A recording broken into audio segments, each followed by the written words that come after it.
Hi welcome back to Poorvi Pakashale. ನಾನು ಪೂಜಾ.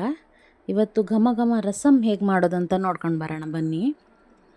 ಇವತ್ತು ನಾವೊಂದು ತುಂಬ ಟೇಸ್ಟಿಯಾಗಿರೋಂಥ ರಸಮ್ ರೆಸಿಪಿ ನೋಡೋಣ. ಇಲ್ಲಿ ಒಂದು ಪಾತ್ರೆಗೆ 2 ಟೇಬಲ್ ಸ್ಪೂನ್ ಆಗುವಷ್ಟು ಎಣ್ಣೆ ಹಾಕಿ ಅದಕ್ಕೆ ಒಂದು ಅರ್ಧ ಮುಕ್ಕಾಲು ಟೇಬಲ್ ಸ್ಪೂನು ಮೆಂತ್ಯ ಹಾಕಿದ್ದೀನಿ. ಹಾಗೆ ಒಂದು ಅರ್ಧ ಟೇಬಲ್ ಸ್ಪೂನ್ ಆಗುವಷ್ಟು ಕಾಳುಮೆಣಸು, ಹಾಗೆ ಒಂದು 2 ಟೇಬಲ್ ಸ್ಪೂನ್ ಆಗುವಷ್ಟು ಜೀರಿಗೆ,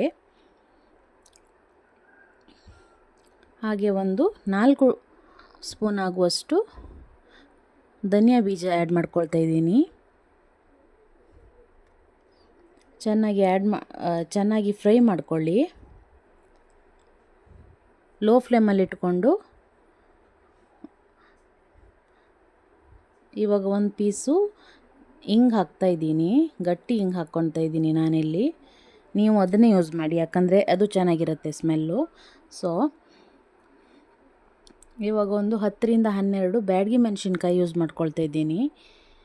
ಖಾರ ಮೆಣಸಿನ್ಕಾಯಿ ಬೇಡ, ಸೊ ಹಾಗಾಗಿ ಇವಾಗ ಒಂದು ಪಾತ್ರೆಯಲ್ಲಿ ನೀರಿಟ್ಕೊಂಡು ಈಗ ತೊಗರಿ ಬೇಳೆನ ಬೇಯೋಕ್ಕೆ ಹಾಕ್ತಾಯಿದ್ದೀನಿ. ನೀವು ಕುಕ್ಕರಲ್ಲಿ ಬೇಕಾದರೆ ಬೇಯಿಸ್ಕೋಬೋದು, ನಾನಿಲ್ಲಿ ಪಾತ್ರೆಯಲ್ಲೇ ಬೇಯಿಸ್ಕೊತಾ ಇದ್ದೀನಿ.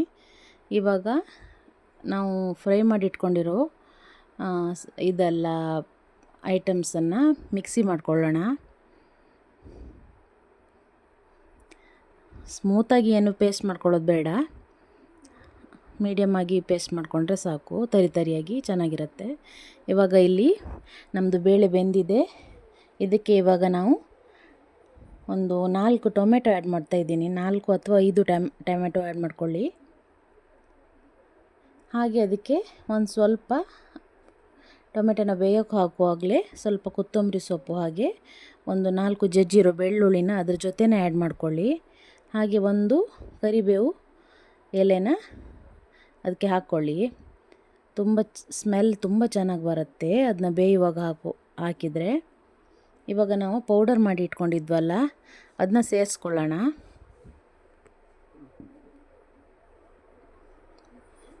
ಟೊಮೆಟೊ ಬೇಯ್ತಾ ಇರುವಾಗ ಹಾಫ್ ಬೆಂದ ಮೇಲೆ ನಾವು ಈ ಪೌಡರ್ನ ರಸಮ್ ಪೌಡರ್ನ ಆ್ಯಡ್ ಮಾಡಿಕೊಂಡು ಚೆನ್ನಾಗಿ ಮಸಾಲೆ ಬೇಯೋ ತನಕ, ಸ್ವಲ್ಪ ಕುದಿ ಬರೋ ತನಕ ಬೇಯಿಸ್ಕೊಳ್ಳೋಣ ಅದನ್ನ ಟೊಮೆಟೊ ಜೊತೆನೇ.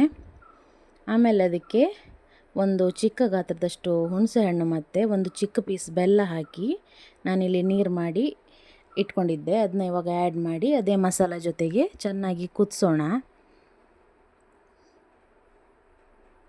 ಇವಾಗ ನಿಮಗೆ ಎಷ್ಟು ನೀರು ಬೇಕು ನೋಡಿಕೊಂಡು ಅದಕ್ಕೆ ಆ್ಯಡ್ ಮಾಡ್ಕೊಳ್ಳಿ. ಜಾಸ್ತಿ ತಿಕ್ಕಾಗಿದ್ದರೆ ಟೊಮೆಟೊ ರಸಮ್ ಚೆನ್ನಾಗಿರಲ್ಲ.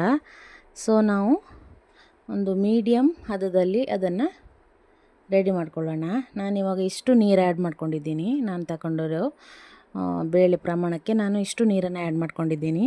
ನೀವು ಬೇಳೆ ಎಷ್ಟು ತಗೊಳ್ತೀರಾ ಇದ್ರ ಮೇಲೆ ನೀರು ಆ್ಯಡ್ ಮಾಡ್ಕೊಳ್ಳಿ. ಇವಾಗ ನಾನು ಅದಕ್ಕೆ ಉಪ್ಪು ಹಾಕ್ಕೊಂಡಿದ್ದೀನಿ.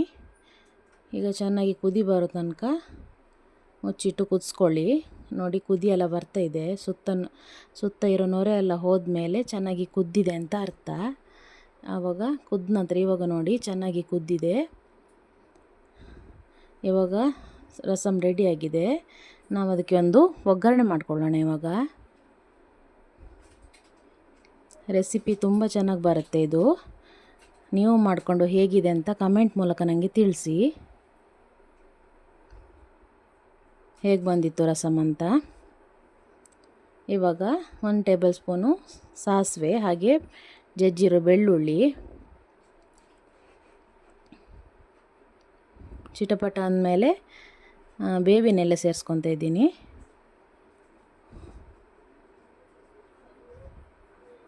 ಇವಾಗ ನಾವು ಅದನ್ನ ರಸಮ್ಗೆ ಆ್ಯಡ್ ಮಾಡ್ಕೊಳ್ಳೋಣ. ತುಂಬ ಟೇಸ್ಟಿಯಾಗಿರುತ್ತೆ. ನೋಡಿ, ಇಲ್ಲಿ ನಮ್ಮ ರಸಮ್ ರೆಡಿಯಾಗಿದೆ. ಇವಾಗ ಅದಕ್ಕೆ ಕೊತ್ತಂಬರಿ ಸೊಪ್ಪು ಕಟ್ ಮಾಡ್ಕೊಂಡಿದ್ವಲ್ಲ ಅದನ್ನ ಆ್ಯಡ್ ಮಾಡೋಣ. ನೋಡಿ ಟೇಸ್ಟಿಯಾಗಿ ಹೇಗೆ ಬಂದಿದೆ ನೋಡಿ. ರಸಮ್ ತುಂಬ ಚೆನ್ನಾಗಿತ್ತು. ನೀವು ಟ್ರೈ ಮಾಡಿ ನನಗೆ ಕಮೆಂಟ್ಸ್ ಮಾಡಿ. ಸಬ್ಸ್ಕ್ರೈಬ್ ಮಾಡ್ಕೊಳ್ಳಿ ನನ್ನ ಚಾನಲ್ನ, ಲೈಕ್ ಮಾಡಿ, ಶೇರ್ ಮಾಡಿ.